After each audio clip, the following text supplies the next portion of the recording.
The Looney Box!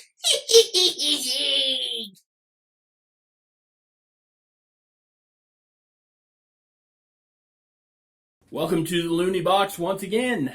I'm excited for what we have today. I have not actually opened this yet. The only thing I've done is break the tape seal, but we have what showed up in the mail is the Greenlight Series 3 Garbage Pail Kids 164 die-cast cars. So I'm very excited to open this and see what the new cars look like in person.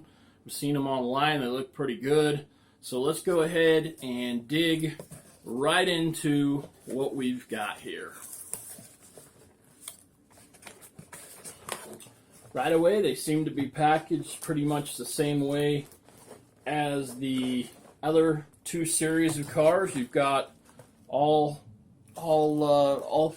six of the cars are packaged in a single box, and they have tissue paper between them so that when they rub against each other during shipping and transit, they don't scratch the plastic for display purposes. And I think that's really smart on the part of the manufacturer.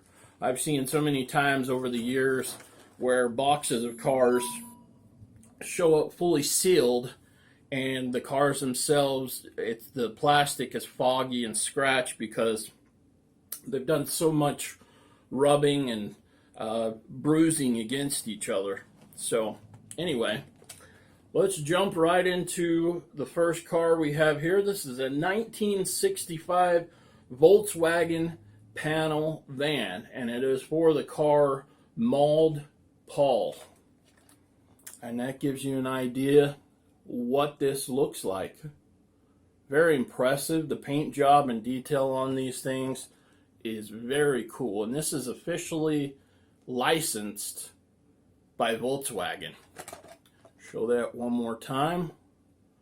Really cool. I've really liked these series thus far on these cars. They've really been fun.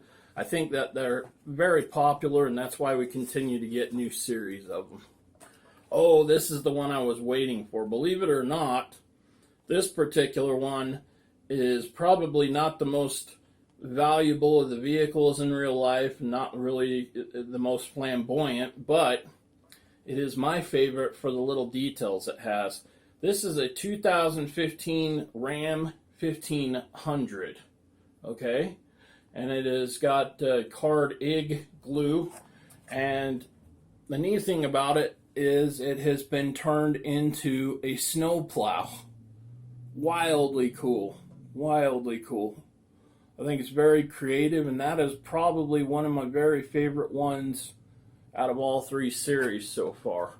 I just like the fact that they turned it into a snowplow, and you see all the details on there. You've got the plow up front, you have the salt bucket and dispenser on the very back of the truck. That is really cool. One of my very favorites right there.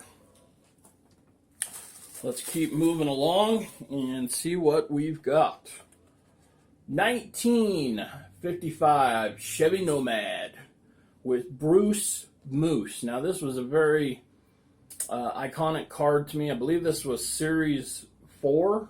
I think it was Series 4. If not, it was Series 5 of the original series. But I very, very much remember this card as a kid. It was one of the cards that I seemed to pick up a ton when I was opening boxes of cards and trying to complete the series as a kid.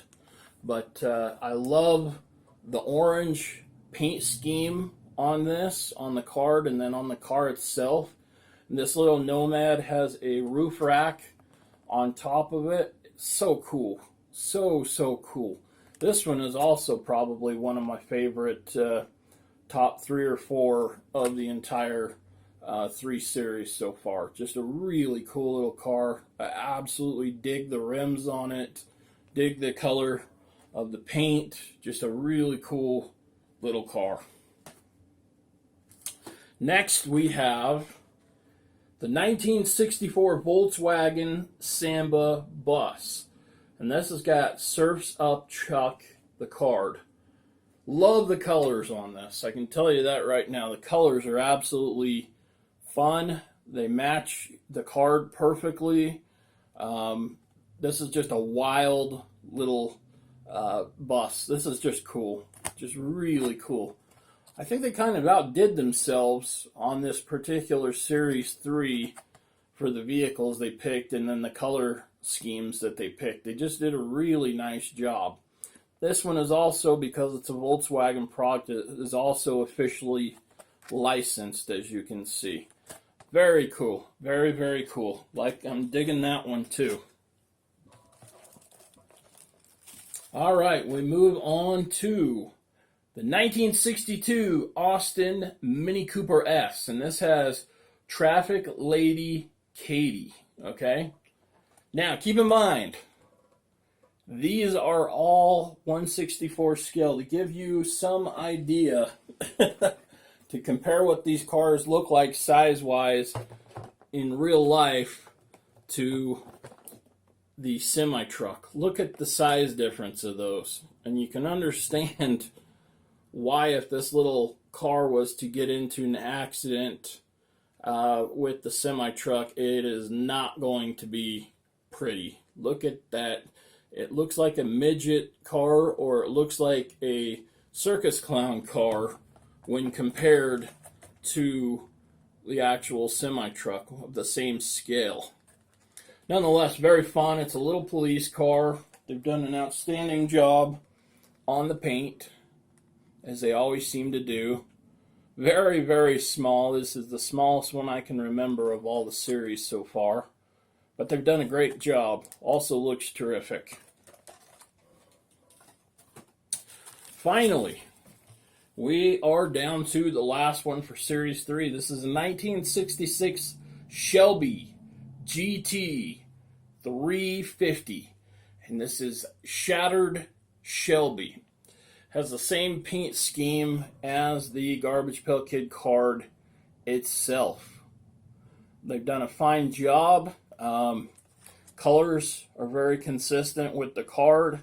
If you were to ask me if this is one of my favorite ones, probably not. I'm not really big on necessarily the car that they picked and kind of the plain paint job. The colors are definitely a match, but this one's not nearly as exciting as some of the others. One of the points that do stand out that I am impressed with is the little rims. If you look at the rims, very detailed. I do like the rims a lot. Otherwise, it's nice to have this to complete the set, but this is definitely not one of my favorite ones. This would probably be my least favorite out of the newest set. All right, there you have it, folks. That is it for Series 3 on the Greenlight Collectibles die-cast cars. Hopefully they will have enough sales with that to have a Series 4, which I will again pick up, as I always do. Anyway, we will be covering that if they do release it. If you haven't checked out my other videos on Series 1 diecast and Series 2, be sure to check those out, because you will be able to see every diecast car released to date by doing that. That should wrap up the video for today. As always, keep life fun and keep life loony. Peace out.